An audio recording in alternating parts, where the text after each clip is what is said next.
Winston, dagdagan natin isang kaha. O kaya Camel Light sa menthol. Winston na lang siguro. Isa lang. Camel menthol, isa lang. try mo na kahit sa Baka dumami ang aking utang. Uy, ganun din naman. Yung magkano ba yung binayaran mo sa akin? 700. O sige, bahala ka. Gusto ko, pag dito talaga. Ay, pag talaga bukas kayo, kahit ano, okay sa inyo eh. Sige, bahala ka. Balikan mo ako sunod na week. Bakit? Magkano ba yung unan yung binayaran sa akin? 700 na lang ang tayo, kaya pala. Why? Wag yung Winston.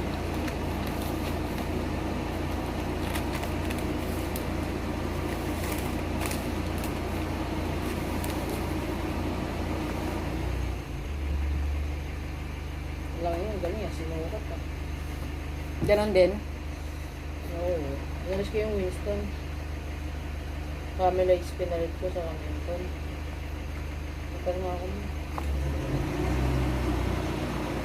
Hindi lang nagpe-print tayo isa. Isang rin siyang Camel Lights. Isang Camel Lights sa...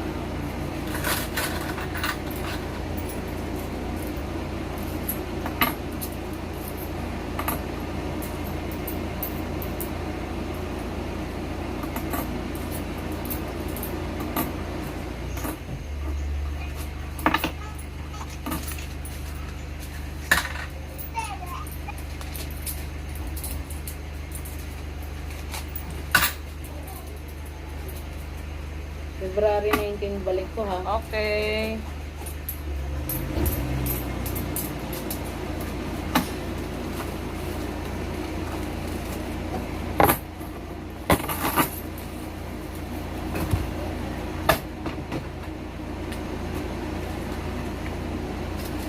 Thank you.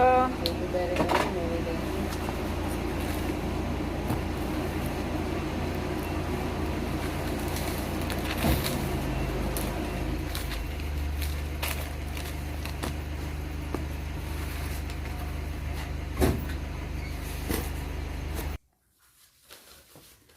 Ayan. So, ayan guys, dumating si JTI ngayon. Ito may tsura ko. Umarap ako kay JTI, ganito itsura ko. Kumuha lang ako ng last 2 weeks kasi every 2 weeks sila pumunta dito. So, meron akong credit sa kanila na nasa 700 pesos, 720. So, yun yung binayaran ko ngayon. And then, nagbayad ako ang binayaran ko naman ngayon dito is itong camel na ito. Isang rin ng camel. Ay, wait, lagay natin dito. At saka, Mighty Green. Tsaka itong Mighty Green na to, ayan. So, binayaran ko yan. Hindi pala. Mighty Green, bali 724 lang pala. Ilang kaha lang. Nasa 7 kaha. And then the rest, umutang ako ng, umutang. Nag-credit ako nito. Kasi nga, ayaw ko talaga ng bayarin na ganyan, na kapag dumadating si JTI, ay meron akong mga iniisip na bayarin. Gusto ko, kapag yung benta ko ng sigarilyo, sa akin na lahat yon. Ngayon, nagipit ako kasi nga, bumili ako ng asukal, may dumating na asukal, bumili ako ng Coke 1.5, bumili din ako may mga binili ako sa tindahan. So, ang natira na lang sa pera ko is nasa 2,000. So, ito na lang yung ibinili ko. Tapos, ang aking utang sa kanila, ang balik nila sa akin ay February 19. Ang utang na babayaran ko is nasa 715 pesos lang. Wait lang. 715. Papakita ko sa inyo. Ito ang babayaran ko sa kanila. Total unpaid is 715 pesos. At ang paid ko naman is itong 1,820. Ayan. So, ito yung aking dalawang resibo sa JTI. Ayan. So, itong isa, itatago ko ito. And itong isa naman, ito yung ipapakita ko sa kanila sa February 19. So, ito yung, dati nakapag-try na ako nito. At saka itong camel na yan. Medyo hindi naman siya ganun ka fast moving kasi. Kaya kaha-kahalang kinuha ko. Mighty lang talaga at saka camel yung mabili sa akin. So, wala naman silang Marlboro. Baka doon na lang ako bumili ng Marlboro sa City Mart Supermarket. Kasi doon naman talaga ako bumibili ng mga ng sigarilyo. Kasi nga, sa City Mart kasi, 1,066 pesos din to. 1,066 pesos din ang camel nila. Kapresyo din siya dito sa GTI. So, okay lang. Halimbawa, nalagpasan ako ng GTI kasi minsan, nalalagpasan ako kasi minsan may araw na may pupuntahan ako. Ito yung advantage ng wala akong utang sa GTI.